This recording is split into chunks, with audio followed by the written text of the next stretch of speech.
최근 비키니를 입은 여성들이 오토바이를 타고 서울 강남대로를 활보했는데요. 개인이 무슨 옷을 입든 뭐 벗든 그거는 개인 자유라고 생각을 해요.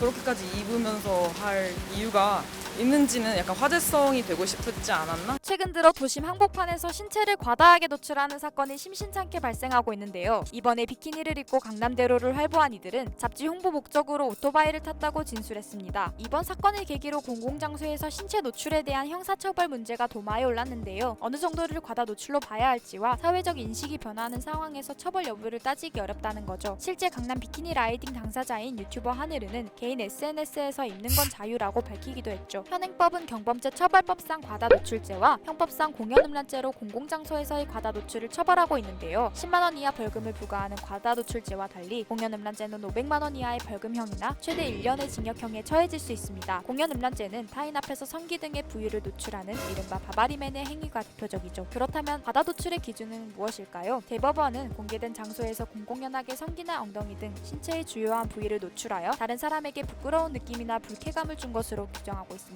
지난해 40대 남성은 부산에서 엉덩이가 드러나는 여성용 핫팬츠를 입고 돌아다니다가 과다 노출죄로 처벌받았고, 또 서울 강남에서 상의를 탈의한 채 오토바이를 운전한 남성과 비키니를 입은 동승 여성도 같은 죄로 처벌받았죠. 2019년에는 충북 충주와 강원 원주의 카페에서 포착돼 일명 충주 티팬티남으로 불리던 남성이 같은 죄로 즉결 심판에 회부되기도 했죠. 그러나 과다 노출의 처벌 기준은 여전히 모호합니다. 2019년 수원에서 짧은 핫팬츠를 입은 채 슈퍼마켓을 돌아다닌 남성은 원심과 항소심에서 모두 무죄 판결을 받았는데요. 충주 티팬티남 사건과 비슷한 경우지만 판결 결과가 달랐던 거죠. 과연 어디까지를 과다 노출로 봐야 할지 애매하고, 부끄러운 느낌이나 불쾌감이란 것 역시 주관적이어서 딱 떨어지지가 않는데요. 예를 들어 해수욕장에서 놀다가 상의 탈의를 하거나 비키니를 입은 채 근처 편의점에 간다면 이런 경우는 성기나 엉덩이 등 주요 부위를 노출한 것이 아니라면 처벌 대상이 되지 않습니다. 또 야외에서 운동할 때 남성이 상의를 탈의했거나 여성이 몸에 딱 달라붙는 레깅스를 입었다면 마찬가지로 상의 탈의나 레깅스 착용만으로 죄가 성립하지는 않지만 운동복이 비치는 재질이어서 성기나 엉덩이가 보이거나 성기의 형태가 그대로 드러나는 경우 등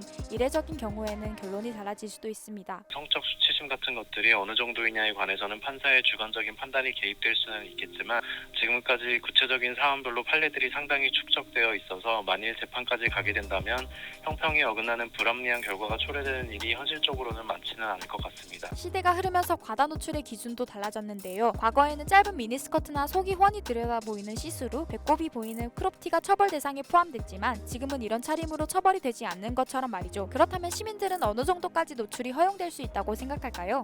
뭘 입든 간에 그걸 그냥 저거 잘못됐다라고 생각할 수 있는 것 자체가 저는 굉장히 위험한 생각이라고 생각이 들고요. 상의 노출이라는 거는 사실 우리나라의 정서와는 아직까지 그렇게 맞지는 않는 것 같아요. 국회의 입법을 통하여 처벌 기준을 지금보다 명확하게 하는 방안이 있겠으나 기준을 어떻게 정할지 여부에 관해서는 어느 정도의 사회적인 합의가 필요할 것입니다.